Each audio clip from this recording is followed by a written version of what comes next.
If I can have your attention here in the media center, we are now joined by the defending Bojangles Southern 500 winner, the mayor of Carlington, Carl Edwards, driver of the number 19 Eris Toyota for Joe Gibbs Racing.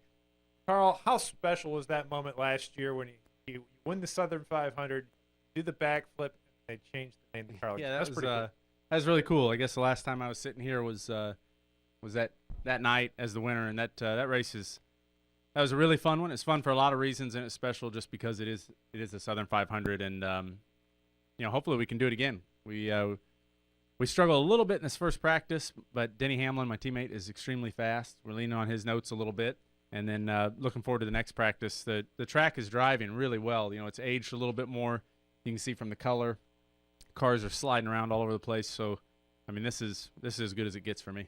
Outstanding. We're going to open the floor to questions. If you have a question, raise your hand. We'll get a wireless microphone to you.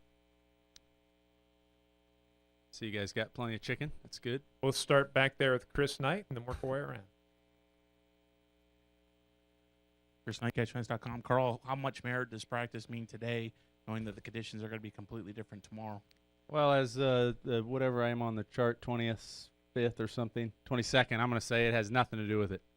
It's going to be – no, it is going to be a lot different. I mean, we're starting the race a little bit earlier. They're going to be more daytime laps than if I'm not mistaken. It is starting a little earlier, right? So this will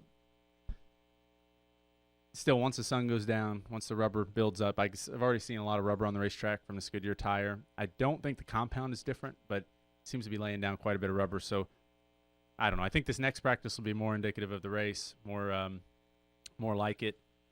But still, you go into the night and you just got to adapt. Come up front here to Tucker.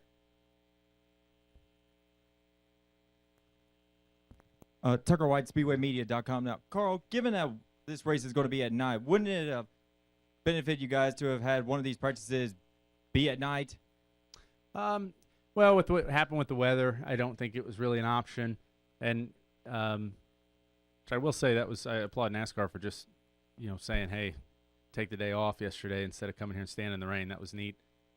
But then the other side of that is even if it was an option to practice at night, I don't mind the challenge. It's kind of nice it's really nice to have a challenge like that where you got to think hard about what's going on. You got to build a little adjustability in the car. We don't have to practice in perfect conditions. I think that just makes it tougher, which is fun.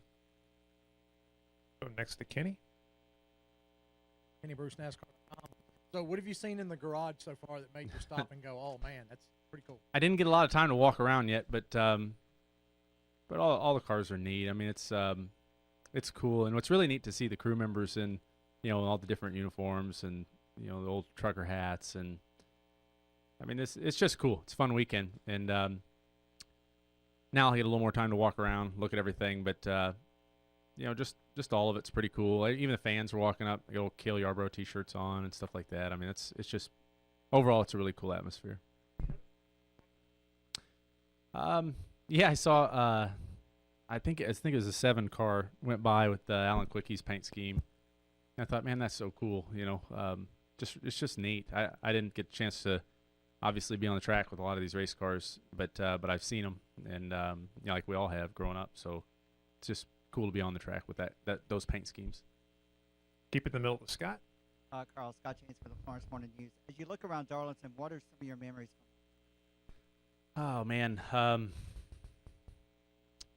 the event last year for me, we went 2 laps down.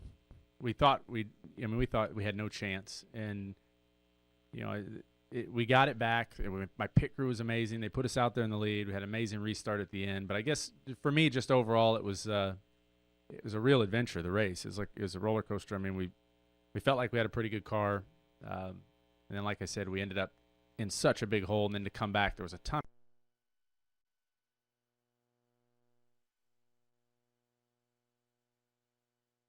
Came and I brought a couple of my friends from home, and one of them was here last year, and just to kind of talk about what it was like in Victory Lane and all that, just to remember that when we pulled in the gates. Pretty cool.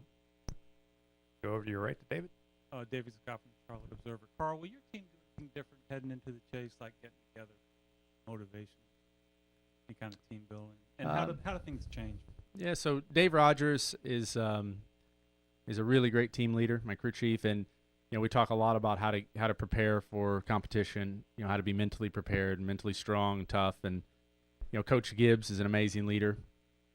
He every week, he injects something that reminds us what we're here to do, and I've really enjoyed that. And then but I guess as we head into this chase, we'll just kind of see how it plays out. We all know what we have to do. We have to go win races. We have to be fast. But there will be some tough times. I'm sure there'll be some moments where we really got to dig deep and make some things happen. And I wouldn't want to go into these races with a different group. I really got a good group of guys.